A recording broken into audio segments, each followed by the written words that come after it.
One step past. Animazing! Morris the cat. Morris, the world's most finicky cat, is perhaps the most famous real-life cat of all time. You might be surprised to learn that he had a very unprivileged start in life and an unusual entry into show business. Morris went from scheduled death at a shelter to being a major commercial enterprise and featured in A-list action movies with stars like Burt Reynolds and Elliot Gould. A little about Morris, the TV star. Morris is the spokescat for 9LIVES, a brand of wet cat food. He made his debut in 1969, and through the early 1990s was seen regularly in TV commercials. Since then, he is primarily seen on packaging and other types of print advertising and marketing. The commercials never failed to deliver. Whatever the situation, Morris would always say something funny in a dry manner. Guess who, sweetie? It's Frankenstein's ugly brother. Looks just like you. That's slander, I'll sue. How about some din-din? No, this upset my tum-tum. Finicky baby, it's 9LIVES. Suddenly I'm feeling better. Choice cuts and cheese, savory stew. 9LIVES. 9LIVES, nutritious foods cats really like. Even Morris. Now this is a work of art, 9LIVES. He was totally unaffected, and he really loved 9LIVES cat food. That's the only stuff he would eat. His voice was supplied by John Irwin, who had also become known as the voice of He-Man in 1983. These are two very different characters, but Irwin had them both nailed down. No one will ever top his Morris the Cat or He-Man voices. Morris was a very handsome cat with a distinctive personality, but a lot of his success is owed to John Irwin. The ending that became a beginning. Bob Martwick was a professional animal handler who found and trained animals for commercials and print advertisements. He did good work, but was having trouble with his current assignment. He needed a cat to pose for some photos in a TV commercial for a mattress company. In 2 days, he had turned down 2 prospects. Bob just couldn't find the right cat. Then he went to the Hinsdale Humane Society, an animal shelter in the Chicago area. It was the spring of 1968. Cages were full of cats that were scheduled to be destroyed in just 20 minutes. Some of these cats were not in great shape and looked scroungy and sickly. A few of them, however, looked too good to be there in the first place. One of these was a large orange tiger tabby. He had been captured in an alley after a terrible cat fight and was now in a cage awaiting execution. What the heck?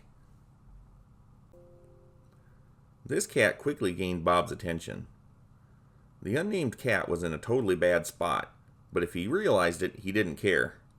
He still acted like he owned the place and just casually rubbed his cheeks against the bars of his cage. Bob took the cat out of his cage and set him on the cement floor.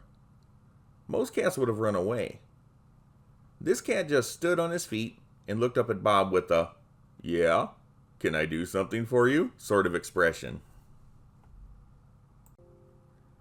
This was the personality Bob was looking for, but there was a second test. He wanted to make sure this was a cat that wouldn't be rattled. After all, sitting still was important, and photo shoots can be noisy.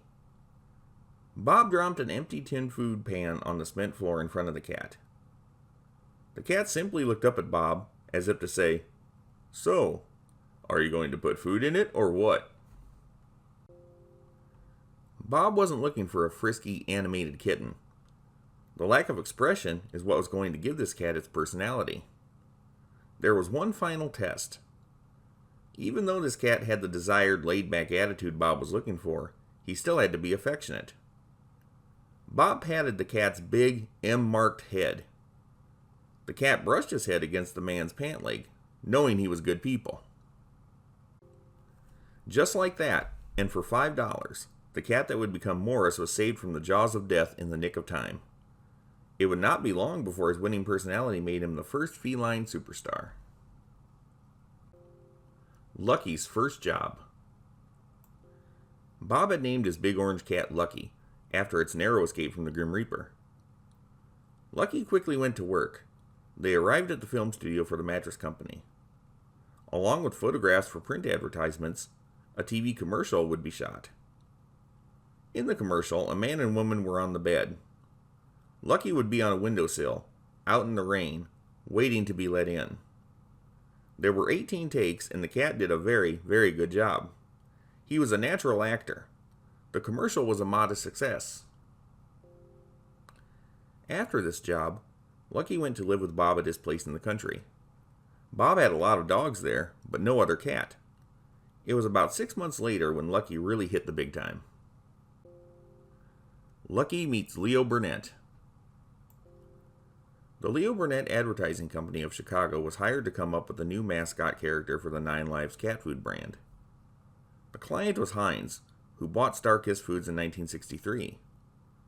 Starkist introduced the cat food in 1959.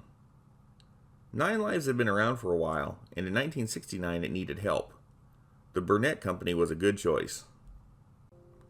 By this point, Burnett had an impressive track record of creating advertising characters that were hits. Leo Burnett himself revised the Angry Giant character that Minnesota Valley Canning Company had been using in 1935 and made him the Jolly Green Giant. The character became so popular that the company was officially renamed a Green Giant in 1950.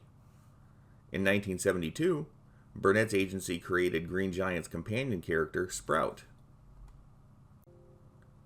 Many other popular characters from Leo Burnett's agency included the Marlboro Man in 1954, Charlie the Tuna for Starkist in 1961, the Pillsbury Doughboy in 1965, and the old lonely Maytag repairman character, played by Jesse White, in 1967. But even the Leo Burnett Company didn't know what they were getting into when they reached out to Bob Martwick. The legendary advertising agency just told him they wanted a nice-looking cat that would eat well on camera. Lucky was a nice-looking cat, but he did have a few deflections. Most people didn't notice it, but the cat that would become Morris had 2 small scars above his left eye, notched ears, and a tic-tac-toe pattern on his nose. Bob and Lucky arrived in the conference room of Leo Burnett. The director for the TV commercials was freaking out. He had gone through about 3 dozen cats in his attempt to cast the part. These cats had been completely unworkable. Then out stepped Lucky from his metal dog carrier.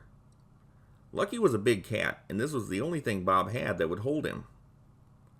The cat jumped on the table, then casually walked down to the director, bumping him with his head. Bob claimed that he never trained Lucky to do that, he just did it on his own. The director took an immediate liking to Lucky and gave him a screen test.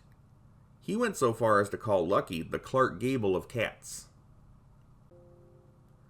The director was completely dazzled at Lucky's screen test. The entire commercial was rewritten and retooled.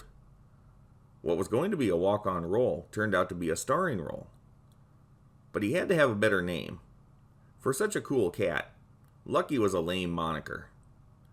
He was more like a person, so he needed a dignified human name. According to legend, the name of Morris was settled on due to the noise he made. Morris. Morris becomes a superstar. Morris, the real original Morris the cat, starred in 58 TV commercials for 9LIVES cat food from 1969 to 1978. He became quite a phenomenon. Once word got out that this handsome, talented cat was a rescue, all kinds of people tried claiming that they were the original owner, even in areas of America that Morris never set foot in. Some people get crazy around celebrities, and it's for this reason that Morris had to have bodyguards. He also had a secretary to answer his fan mail. He was a media darling for sure, and even appeared on the Mike Douglas Show in 1972. Morris also won 2 Patsy Awards, an award given to animal actors, in 1972 and 1973.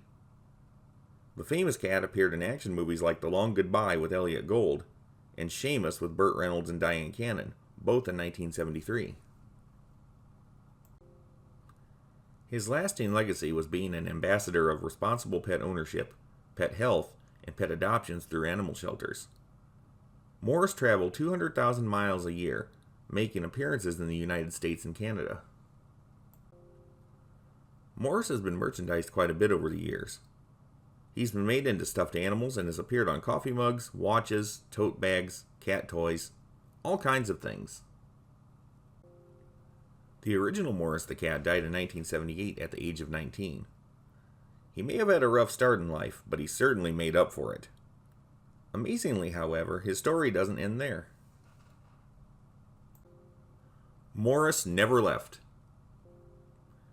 Bob Martwick got a second Morris the cat in 1979. Like the first, he would also be Bob's pet.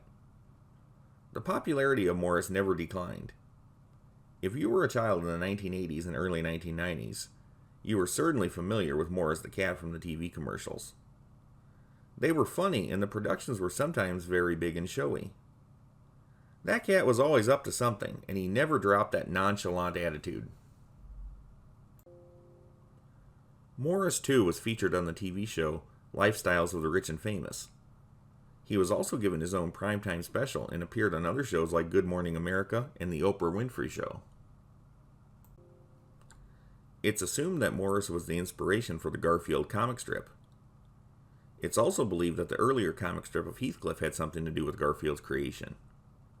At any rate, Morris too would appear with Garfield creator Jim Davis at cat shows. The TV commercials slowed down in the early 1990s. The Leo Burnett Advertising Company and Heinz, who owned 9LIVES, parted ways in 1994. Not surprising, however, is the fact that Heinz still wanted to use the popular and long-established Morris character for their marketing purposes. Morris, too, died in 1997. Bob Martwick died in 2001 at the age of 75. At the time of this video, there is a Morris 4, and his handler is accomplished animal trainer Rose Ordeal. Heinz sold Starkist and 9LIVES to Del Monte in 2002. Del Monte spun off their pet foods division as Big Heart in 2014.